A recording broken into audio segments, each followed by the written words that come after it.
ஆன்மீக Tamil YouTube channel மூலம் உங்களை எல்லாம் சந்திப்பதில் மிக்க மகிழ்ச்சி. இன்னைக்கு எங்க இருக்கிறோம்னா, ஸ்ரீலங்காவுல இருக்கக்கூடிய நைனா தீவுக்கு செல்கிறோம். அது எப்படி செல்கிறோம்னு பாருங்க. யாழ்ப்பாணத்திலிருந்து அந்த நைனா தீவுக்கு ஒரு பஸ் மூலம் சென்று, அங்கேருந்து 1 மணி நேர பயணம். அதற்கு பிறகு ஒரு கடல் மார்க்கமாக அந்த தீவு இருக்கக்கூடிய நைனா தீவுக்கு செல்கிறோம். இந்த போட் மூலம் பாதுகாப்பான ஜாக்கெட்லாம் போட்டு கப்பலுக்குள்ள போயிட்டோம். அங்க டிக்கெட் எடுத்துட்டு கப்பலுக்குள்ள போகிறோம். அந்த பகுதிய பாருங்க, எப்படி இருக்குன்னு பாருங்க. என்ஜின் இருக்கு. உள்ளுக்குள்ளேயே நம்மளுக்கு பாதுகாப்பாக மேல ஒரு உயரமா மேல வச்சிருக்காங்க. உள்ளுக்குள்ள எல்லாருக்குமே பாதுகாப்பு ஜாக்கெட் குடுத்து உள்ள அனுப்பிச்சுட்டாங்க. இப்ப கயிறு கட்டி இப்ப போட்டு வச்சிருக்காங்க. இது என்ன ஒரு பெரிய விஷயம்ன்னா, ஒரு தீவுல இருக்கக்கூடிய அந்த கோயில பார்ப்பதற்காக இங்கேருந்து ஒரு 2 கிலோமீட்டர் இருக்கும். அதிலிருந்து சென்று அந்த மார்க்கமாக சென்று அந்த ஒரு தீவு பார்க்குறோம். 4 பக்கமும் கடலு. நடுவுல ஒரு பிரம்மாண்டமான அமைப்போட கூடிய ஒரு அம்பாளுடைய கோயில். ஆடி மாசத்துல 2 நாளைக்கு முன்னாடி, ஆடி மாசத்துல பார்க்கக்கூடிய மிகப்பெரிய பாக்கியம் பெற்றிருக்கிறோம். ரொம்ப எல்லாம் செலவு இல்லங்க. நாகப்பட்டினத்திலிருந்து சுபம் கப்பல் செல்லுது. அதுல ரொம்ப இல்ல பட்ஜெட் ரூ. 20ல ஒருத்தர் ரூ. 20,000 நம்ம ஊரு காசுக்கு சென்றா, அங்க நம்ம அழகாக தரிசனம் செய்துட்டு வரலாம். ரொம்ப எல்லாம் செலவு இல்ல. இப்ப பாருங்க இந்த கப்பல் மார்க்கமாக செல்கிறோம். அப்படியே புறப்பட்டு போயிட்டுருக்கு. என்ன ஒரு பெரிய விஷயம்னா, அந்த கப்பல் புறப்படும் பொழுது, இங்கே இருந்து அந்த கோபுரம் தெரிகிறது பாருங்க. அந்த கோபுரம், அதற்கு பக்கத்துல 4 பக்கமும் கடல் அமைந்திருக்கிறது. அந்த ரம்மியமான சூழல், குளிர்ந்த காற்று. நாங்கள் போனது மதியம் நேரமாக இருந்தாலும், ஆனால் பாருங்கள் வெப்பம் தெரிவதில்லை. இது புத்த பிட்சு. அதாவது புத்த பிட்சுக்கள்லாம் இப்படியே இறங்கி செல்வார்கள். அங்கே புத்தர் கோயிலும் அங்கே இருக்கிறது. பெரும்பாலும் தமிழ் மக்கள் இந்த அம்மன் கோவில், நாகபூஷணி அம்பாளுடைய கோயிலுக்கு சென்றுகிட்டு இருக்காங்க. அந்த பகுதியில இருக்கிறவர்களுக்கு அந்த பொருட்கள் வாங்குவதற்கு மற்றும் நம் அன்றாட வாழ்க்கை முறைகளை ஓட்டுவதற்காக இந்த பகுதியில வந்து அந்த பொருட்கள்லாம் வாங்குறவர்களும் இந்த படகுகளை தான் பயன்படுத்துகிறார்கள். இதோடு அந்த படகுல ஏறி சவாரி செய்கிறோம். பாருங்கள் எவ்வளோ ஒரு அற்புதமா இருக்கு. குழந்தைகள்லேருந்து, பெரியோர்கள்லேருந்து எல்லோருமே அதில செல்கிறார்கள். சின்ன குழந்தைனாலும் கையில அழைச்சுக்கிட்டு வர்றாங்க. ரொம்ப பாதுகாப்பான பயணமாக இருக்கிறது. ரொம்ப எல்லாம் ஆட்டம் அதெல்லாம் இல்ல. அந்த ஷேக்கெல்லாம் இருக்காது. அந்த கோயிலுக்கு போறக்குள்ள அந்த படகுல அவ்வளோ மெதுவாக தான் நகர்த்தி செல்கிறார்கள். ரொம்ப பாதுகாப்பாக இருக்கிறார்கள். பக்கத்திலேயே நம்மளுக்கு அங்க ராணுவம் அங்க மிலிட்டரியும் இருக்கிறார்கள். நம்மளுக்கு எதுவும் உதவுவதற்காக அங்க இருக்கிறார்கள். நம்ம மெதுவாக அந்த கடல் பயணத்தையும் செய்து கொண்டே வருகிறோம். கொஞ்சம் கொஞ்சமாக கடல் பயணத்தை செய்து கொண்டே வந்து கொண்டே இருக்கும் பொழுது, அந்த கோபுரம் கிட்ட வரும்பொழுது, மிகப்பெரிய கோபுரமாக தெரிந்து கொண்டே இருக்கும். அங்க மீன்பிடி படகுகள் மற்றும் இயற்கை காட்சிகளோட சேர்ந்து ஆ கொஞ்சம் தூரத்தில பார்த்தீங்கன்னா, இயற்கை வனங்கள் தெரியும். அதற்கு பக்கத்திலே நடுவுல கடல்லே அலாதியாக படகுகள் நிறுத்தப்பட்டிருக்கிறது. கொஞ்சம் கொஞ்சமாக வந்து கொண்டிருக்கிறோம். அந்த பாதுகாப்பு பயணம் எப்படி இருக்கிறதுன்னா, கடல்ல நம்ம பயணம் செய்றதே அது ஒரு தனி அலாதி பிரியம். நம்ம செய்து கொண்டே அப்படியே வந்து கொண்டே இருக்கிறோம். முழுவதுமாக இந்த சேனலை சப்ஸ்கிரைபர் செல்லலன்னா, நீங்க சப்ஸ்கிரைப் செய்யுங்க. ஏதோ ஒரு ஒரு சின்ன பையன் உங்களோட பயணம் செய்யக்கூடிய ஒரு சின்ன பையன் தான் இந்த ஆன்மீக தமிழ்ன்னு ஒரு சேனலை துவங்கி, அதில சின்ன சின்ன விஷயங்களை குடுத்துக்கிட்டு இருக்கிறேன். இன்னும் ஒரு பிரமாண்டமாகலாம் நான் குடுப்பதற்கு இன்னும் கொஞ்சம் நாட்கள் ஆகும். கொஞ்சம் கொஞ்சமா குடுக்கிறேன். எனக்கும் கொஞ்சம் சப்போர்ட் செய்யுங்கள். இது உங்களுடைய சேனலாக, நீங்கள்லாம் பார்க்கும் சேனலாக, நல்ல அம்பாளுடைய தரிசனத்தை காணக்கூடிய சேனலாக இன்று நான் குடுத்திருக்கிறேன். பிடித்திருந்தால் லைக் பண்ணுங்க, ஷேர் பண்ணுங்க. நெறைய பேர் கமெண்ட் செய்யுங்க. அதுதான் எனக்கு மிகப்பெரிய ஒரு விஷயம். இது என்னை இன்னும் மேலும் நல்ல மாதிரியாக இந்த சேனலை நடத்தி செல்வதற்கு அது உதவும். குறைகள், நிறைகள் எதுவா இருந்தாலும் அதிலே நீங்கள் கமெண்ட் செய்யலாம். இப்போ பாருங்கள் அந்த இடத்திற்கு நம்ம வந்து விட்டோம். இந்த ராஜகோபுரம் என்ன ஒரு பெரிய விஷயம் என்று பார்த்தீங்கன்னா, அந்த ராஜகோபுரத்தை வடிவமைத்தவர் நம்ம சீர்காழி பகுதியை சேர்ந்த ஸ்தபதியார். பெரும்பாலும் தமிழ்நாட்டில் இருக்கக்கூடிய ஸ்தபதியர்களுடைய கைவண்ணத்தில் தான் பெரும்பாலான இலங்கை கோயில்கள் அமைய பெற்றிருக்கின்றன. இந்த 108 அடி ராஜகோபுரத்துடைய ஸ்தபதி சீர்காழியை சேர்ந்தவர். அவரு இந்த நைனா தீவுல இருக்கிற ராஜகோபுரத்தை வடிவமைத்திருக்கிறார். இப்ப மெதுவாக நாம் இறங்கக்கூடிய தடம். இந்த பார்த்தீங்கன்னா, கடலுக்கு நடுவுல ரொம்ப அமைதியாக அந்த படகு சென்று, ரொம்ப பாதுகாப்பாக அந்த இடத்திற்கு வந்துவிட்டோம். இடத்துல இருந்து வந்து இறங்க இந்த தரைப்பகுதி வந்துருது. 4 பக்கமும் ரொம்ப பாதுகாப்பாக அந்த பகுதியில நம்ம இயல்பாக நம்ம தரையில நடப்பது போல 2 பக்கமும் நடைபாதை வைத்து நடுவுல வாகனங்கள் செல்வதற்கு போன்று அமைப்பு செய்திருக்கார்கள். இந்த வாகனங்கள்லாம் அங்க அந்த ஒரு 100 குடும்பங்கள்ட்ட அங்க இருக்கும். அந்த குடும்பங்களுக்காக இந்த வாகனங்கள்லாம் அங்க இருக்கிறது இயங்கி கொண்டிருக்கு. பெரும்பாலும் இந்த பைக் ஏத்திட்டு வந்துடுறாங்க, ஆட்டோ ஏத்திட்டு வந்துடுறாங்க. மோட்டார் சைக்கிள்லாம் அங்க ஏத்தி கொண்டு வந்து இருக்கிறார்கள். அந்த போட்டிலே வருகிறது. இப்ப நம்ம ராஜகோபுரத்தை பார்க்கிறோம். என்ன பிரம்மாண்டம்! என்ன அழகு! இந்த ராஜகோபுரத்திற்குன்னு ஒரு தனி சிறப்பு இருக்கு. நம்ம அந்தண்ட கரையிலிருந்து எட்டி பார்க்கும்போது, அதோ தெரிகிறது பார்! அந்த அம்பாளுடைய சன்னதியுடைய ராஜகோபுரம் என்று சொல்லுவது மாதிரி, அந்த பிரம்மாண்டத்தை நிமிர்ந்து நின்று காட்டுகிறது. பிரம்மாண்டத்தை காட்டுகிறது. அதுதான் மிகப்பெரிய ஒரு அழகு. இந்த ராஜகோபுரமும் 2018ல தான் கட்டப்பட்டிருக்கிறது. அதற்கு முன்பு அங்க இருக்கிற கோயில் தான் தெரிந்திருக்கும். இந்த ராஜகோபுரத்தை இப்ப செப்பனிட்டிருக்கிறார்கள். ஆ அழகுன்னா என்ன அழகுன்னா, அதனுடைய கலர் வண்ணங்கள். அந்த வண்ணங்கள் எல்லாமே காவியும் நிறைந்திருக்கும், மஞ்சளும் நிறைந்திருக்கும், அ இர கொஞ்சம் சிகப்பும் கலந்திருக்கும். அந்த கலவை ஒரு விதமாக நம்மளுக்குள் ஒரு ஆன்மீக உணர்வை அதிகரிக்கக்கூடிய செய்யக்கூடிய இடமாக இருக்கிறது. இப்ப நுழைவாயிலுக்கு வந்ததற்கு பிறகு அந்த கோயிலுடைய முகப்பு பாருங்கள். என்ன அழகு! முன்பு இருக்கக்கூடிய ஏதோ ஒரு தீவிற்கு, ஏதோ நம் இதுவரை பார்க்காத ஒரு கோவிலாக, இது என்ன கோயிலாக இருக்கும் என்று எண்ணுவது போல இருக்கும். பார்த்தீங்கன்னா, அ அந்த இயற்கை, அங்க நடுவுல வந்து பிரமாண்டமாக எழுந்தருளக்கூடிய மரநிழல், அதற்கு போலி ஒரு கட்டங்கள்லாம் கட்டி, அதில அமர்வது மாதிரி இருக்கிறது. பச்சை பசேலென்று இருக்கிறது. இங்க தண்ணி இறைப்பதோ, இல்ல இதற்காக எதுவுமே இல்ல. அந்த நீரோட்டத்தில இருக்கிறதுனால, அது அவ்வளவு பெரிய பசுமையாக இருக்கிறது என்று நான் நினைக்கிறேன். ஆ அங்க இருக்கிற தனி கோயிலும் 1, 2 இருக்கிறது.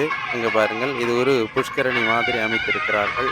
அங்க பார்த்தீங்கன்னா, மக்கள்கள் அந்த மர நிழல்ல உட்கார்ந்திருந்து என்ன ஒரு பெரிய வியப்பு என்றால், ஒரு நாள் நம்ம அந்த பகல் பொழுதும் முழுவதுமாக மனசுல சஞ்சலம், மனசுல குறைகள், மனக்கலக்கங்கள், இல்ல எண்ணங்கள்ல ஏதோ ஒரு இடையூறுகள் இருந்த பொழுது, இந்த ஆலயத்திற்கு சென்றால், அது முழுவதுமாக மறந்து வேறு விதமான ரம்மியமான சூழ்நிலையிலே நம்ம இருக்க செய்யக்கூடிய ஆலயமாக இது அமைகிறது. ஏன்னா, அது அதோடைய பிரம்மாண்டம். கடல், கடல் சார்ந்து பசுமை, பசுமை சார்ந்து ஆலயம், அது சார்ந்து பலவிதமான மக்கள். அதாவது உலக நாடுகள்ல இருந்து பல கலாச்சாரம் மிகுந்த மக்களும் இங்கு ஒன்று கூடுவது போல இருக்கும் பொழுது, நம்மளுக்குள்ள சின்ன சின்ன குறைகள், நெருடல்கள், அந்த குடும்ப பின்னணிகள் இது எல்லாமே மறந்து போகக்கூடிய விஷயமாக இருக்கிறது இந்த அம்பாள் சன்னதியில. பார்த்தீங்கன்னா, உள்ள அம்பாளுடைய சன்னதி தான்.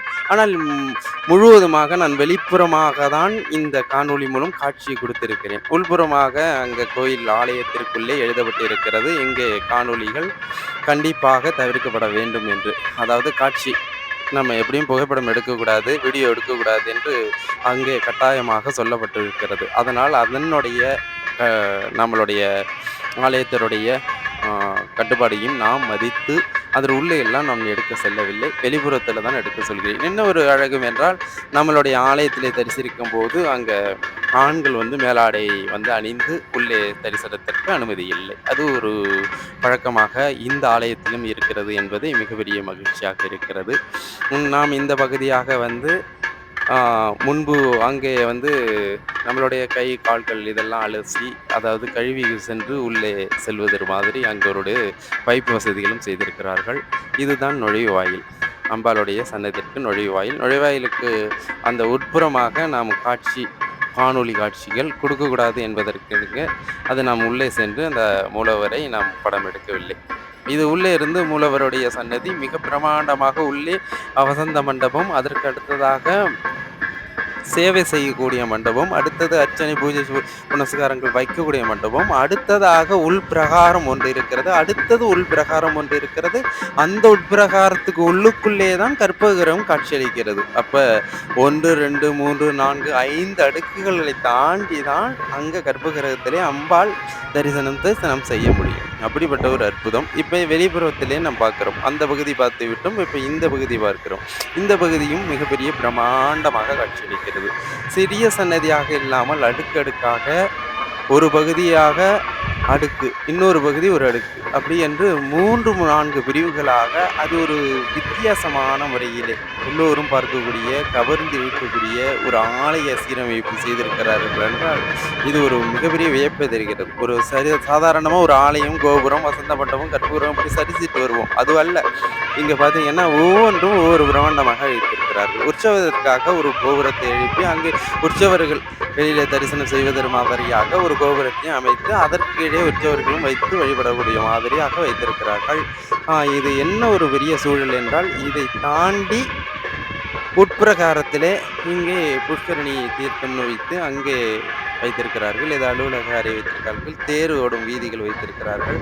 இந்த தேரை அமைத்து அதற்கு ஒரு மிகப்பெரிய ஒரு அமைப்பு செய்து வைத்திருக்கிறார்கள். அடுத்ததாக நாம் பார்க்கக்கூடிய மிகப்பெரிய பிரமாண்டம் என்னன்னா, இந்த ஆலயத்திலே ஒவ்வொருத்தரும் தன்னுடைய ஆடி மாசத்துக்கான நேர்த்தி கடனாக இங்கு வந்தே சமையல் செய்து, இங்க வந்து நம்ம ஊரில் எல்லாம் இருக்கக்கூடிய வழக்கமாக, அங்க வந்து ஒரு மக்கள் எல்லாம் ஒன்று கூடி சமையலும் செய்கிறார்கள். சமையல் செய்து அந்த பொங்கல் வைத்து, அந்த பொங்கலை அம்பாளுக்கு நேர்த்திக்கடனாக அங்க செய்கிறார்கள். குடும்பத்தோடு வருகிறார்கள். அது ஒரு மிகப்பெரிய சிறப்பு இங்கே இருந்தது. அதை பார்த்து நிகழ்ந்து மகிழ்கிறேன். இங்க பாருங்கள். இங்கே பொங்கல் வைத்துக் கொண்டிருக்கிறார்கள். பாருங்கள். பொங்கல் வைத்துக் கொண்டிருக்கிறார்கள். இந்த பகுதி மரநிழல். ஏன்னா, அது ஒரு ரம்மியமான சூழல். அவங்களுக்கு இது ஒரு ஆன்மீகமான ஒரு மன அமைதி கொடுக்கக்கூடிய எல்லாரும் குடும்பத்தோடு வந்து ஒரு நிகழ்ச்சி. அதாவது ஒரு மகிழ்ச்சி மட்டுமல்ல, ஒரு நிகழ்ந்த சம்பவம் என்று சொல்லுவோமில்லே, அது ஒன்று நடக்கிறது. கப்பல் பயணம், கடல் பயணம், அதை தாண்டி ஆன்மீக பயணம், அதை தாண்டி எல்லோரும் குடும்பத்தோடு சேர்ந்து குதூகலித்து ஒரு உணவு பரிமாற்றம். இது எல்லாமே நடக்கிறது. அது மட்டுமல்ல, அம்பாளுக்கு நேர்த்திக்கடனும் இங்க நடக்கிறது. அங்கே பார்த்தீங்கன்னா பாருங்க, கடல் பகுதியிலே எவ்வளவு அற்புதமாக காட்சியளிக்கிறது என்று பாருங்கள். அதிலே பஸ் பயணங்கள் எல்லோரும் இருக்கிறது. வானம் வந்து கீழே இறங்கி காட்சியளிக்கக்கூடிய காட்சியாக இருக்கிறது. அங்கே வெளிப்புறத்திலே இங்கே கடலுக்கு பக்கத்திலே முழுவதுமாக பாதுகாப்பு மையங்கள் அமைத்துதான் இந்த ஆலயத்தை சுற்றி கம்பி வேலிகள்லாம் போட்டு வைத்திருக்கிறார்கள். இது மட்டுமல்ல, இதில மிகப்பெரிய அழகு என்னவென்றால், இந்த மணல் பரப்பு வந்து முழுவதுமாக மணல்லே நாமெல்லாம் அப்படியே தரையிலயும் நம்ம வாகனத்திலயும் சென்று சென்று நம்மளுடைய கால்கள் என்ன பண்ணியிருக்கும், இந்த புழுதிய பார்த்து முழுவதுமாக அதில நடப்பதற்கு மென்மையாக காட்சியளிக்கிறது. ஒரு கடுமையான புழுதியாக இருக்கும். அது கடல் பரப்பில நடக்கும்பொழுது நமக்கு எவ்வளோ ஒரு ஆனந்தமாக இருக்கிறது. அப்போ வந்து கடல்ல நடப்பது ஒருத்தருக்கு நல்ல பிரியமாக இருக்கும். நம்ம எப்பொழுதுமே நடைப்பயிற்சி வேண்டும் என்று சொல்வார்கள். அதேமாரி மணல் பரப்புல வெறுகால்களோடு நடக்கும் பொழுது, நம்மளுக்கு ஒரு ஒரு விதமான நல்ல ஒரு அதிர்வுகளை நம்ம இங்கே பெற முடியக்கூடிய வாய்ப்புகளும் இருக்கிறது. முன்பு பார்த்தீங்கன்னா, நந்தீஸ்வரருடைய முகப்பு வாயில்ல நந்தீஸ்வரர் தான் காட்சியளிக்கிறார். நந்தீஸ்வரர் பார்த்தீங்கன்னா, அற்புதமாக காட்சியளிக்கிறார்.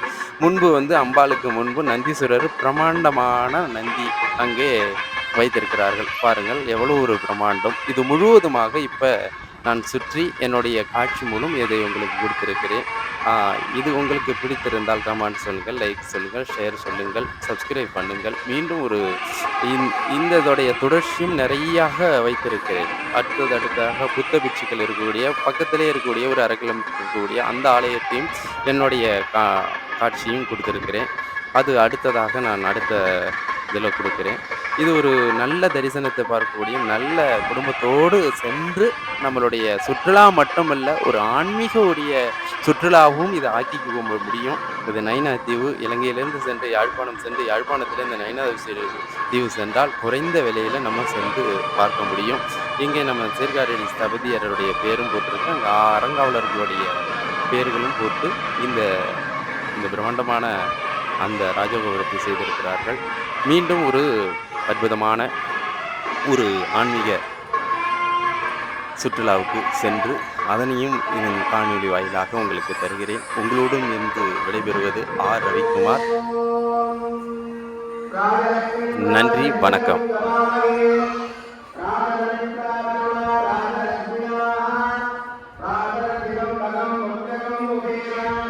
இது மூலவருடைய சன்னதி வந்து அம்பாளுடைய சன்னதியாக இருந்த பொழுதிலும், அந்த சன்னதியில நாயன்மார்கள் இருக்காங்க, முருகபெருமான் இருக்காங்க, அஷ்ட ஐஸ்வரிய மகாலட்சுமி காட்சியளிக்கிறாள்.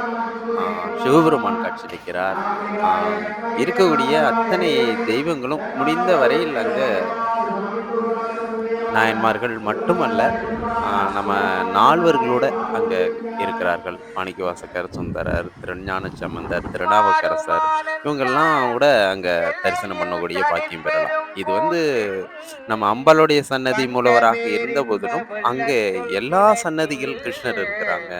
ஆ அங்க நாராயண பெருமாள் காட்சியளிக்கிறாங்க. எல்லாமே சிற்பங்களும் இருக்கு. அங்கே வரைபடங்களாக, தத்ரூவமாக வரைபடங்களும் வைத்திருக்கிறார்கள். அதாவது ஒரு சன்னதிக்கு சென்றோம்னா, அந்த அம்பாள் மட்டும் அல்லாம, மற்றைய வைணவர்களும் இருக்காங்க, சைவமும் இருக்காங்க. 2மே வழிபடக்கூடிய மிகப்பெரிய பாக்கியமும் இங்கே பெற்றிருக்கலாம்.